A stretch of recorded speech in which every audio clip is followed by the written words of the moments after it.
یا اللہ یا اللہ یا اللہ یا اللہ۔ اسلام نے اپنی تعلیمات میں جہاں بہت سارے اعزازات سے نوازا، سب سے بڑا اعزاز یہ دیا کہ عورت کے بارے میں یہ لفظ بول دیے، المرأۃ عورہ، عورت پردے کا نام ہے۔ ایک اسلام کی سید زادی، اسلام کی شہزادی اور اسلام کے اندر عظمت والی عورت وہ ہوتی ہے جو اپنے آپ کو پردے میں رکھنا پسند کرتی ہے۔ اور ابھی آپ نے حدیث سنی، المرأۃ عورہ، عورت پردے کا نام ہے۔ اور عورت اللہ کی رحمت کے قریب اس وقت ہوتی ہے جب وہ اپنے گھر میں ہوتی ہے۔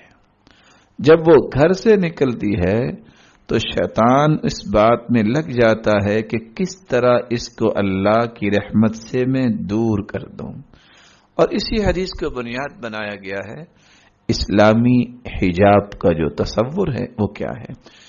تو آئیے ان سارے کے سارے اعزازات کے بعد جو آخری اعزاز ہم پیش کرنا چاہتے ہیں، عورت کی عزت، اس کی عفت، اس کی عصمت اور اس کے مقام کو زندگی کے آخری سانس تک باقی رکھنے کے لیے جو شریعت نے اعزاز دیا ہے کہ عورت اسلامی حجاب میں اپنی زندگی گزارتی ہے، اسلامی اور شرعی پردے میں اپنے آپ کو رکھتی ہے۔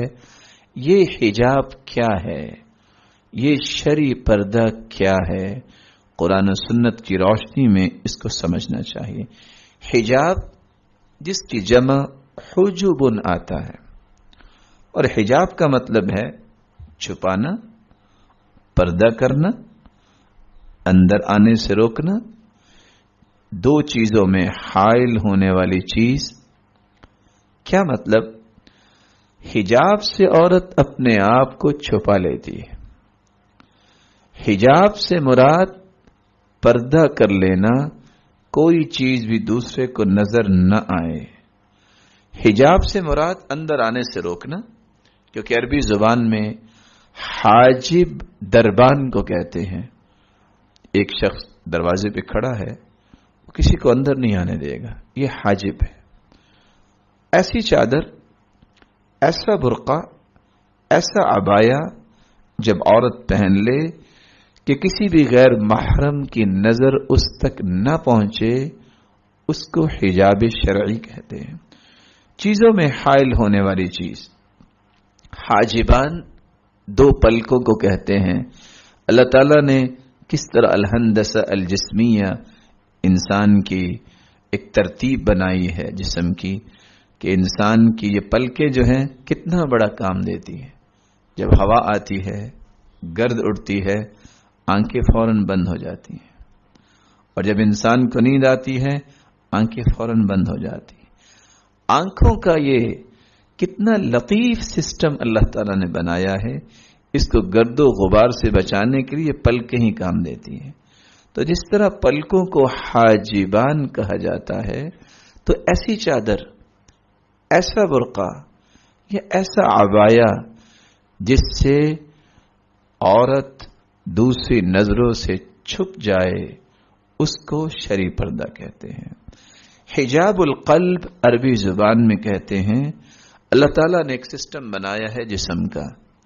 انسان کا سٹمک ہے اور انسان کا دل ہے، انسان کا اوپر والا حصہ اور نچلا حصہ۔ اس کے درمیان ایک فطرتی طور پہ اگر کوئی طب سے تعلق رکھتے ہیں، میڈیکل سے تعلق رکھتے ہیں، وہ جانتے ہیں کہ یہ حاجب جو اللہ تعالیٰ نے ایک نظام بنایا ہے جسم میں، اگر اس میں معمولی سا بھی کوئی مسئلہ پیدا ہو جائے تو انسان کی ڈیتھ ہو جاتی ہے۔ سبب کیا ہے؟ ایک سسٹم کو اللہ نے دل کے ساتھ رکھا ہے۔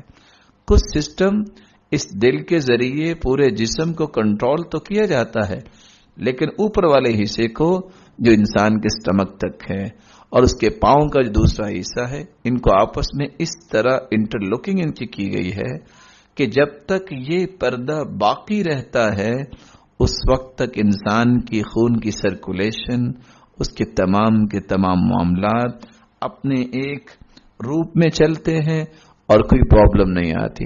جب یہ حاجب، یہ پردہ ٹوٹ جاتا ہے تو پھر انسان کا نچلا حصہ لاگر بھی ہو جاتا ہے، اور بسا اوقات دل تک ایسے اثرات پہنچتے ہیں کہ زندگی باقی نہیں رہتی۔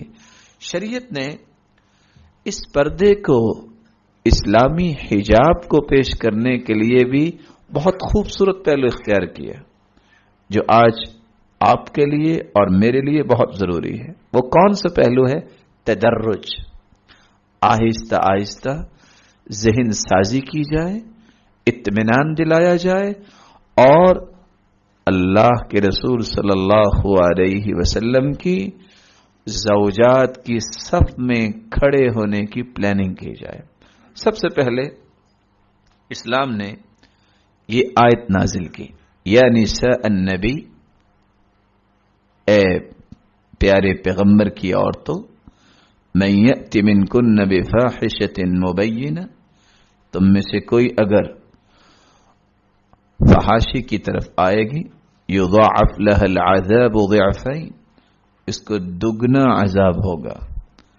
جس طرح ذمہ داری بڑی ہے، جس طرح مقام بڑا ہے، ذمہ داری بھی بڑی ہے۔ عربی زبان میں علماء ایک اصول پیش کرتے ہیں، الغنم بالغرم۔ الغنم بالغرم کیا مطلب ہے؟ جتنا انسان کو انعام بڑا ملتا ہے اتنا جرمانہ بھی بڑا ہی ہوتا ہے۔ مثال کے طور پہ ایک سادہ سی مثال ہے، آج ایک شخص جب MNA بنتا ہے تو اس کے گلے پہ لوگ 5-5 لاکھ کا ہار ڈالتے ہیں، لیکن وہ تو ایک مرتبہ ڈل گیا نا۔ جب اس کو اپنا ڈیرا چلانا پڑتا ہے تو پہلے 2-3 دن میں ہی چائے پانی پی وہ 5 لاکھ تو اڑ جاتے ہیں نا۔ الغنم بالغرم۔ تو قرآن مجید میں اللہ رب العزت فرماتے ہیں کہ تمہیں دگنا عذاب ہوگا۔ تو ایک طہارت اور پاکیزگی اور پاک دامنی کا کس طرح لائٹ سا میسج جو ہے قرآن مجید نے دیا۔ اس کے بعد کیا فرمایا؟ یا نساء النبی لستن کاحد من النساء، اے میرے پیغمبر کی عورتوں تم عام عورتیں نہیں ہو۔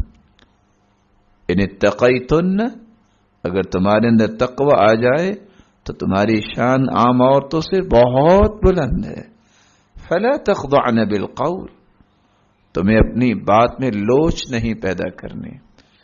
یہ ڈائریکٹ اللہ کے رسول کی بیویوں سے مخاطب ہو کے پوری امت کی عورتوں کو درس دیا جا رہا ہے۔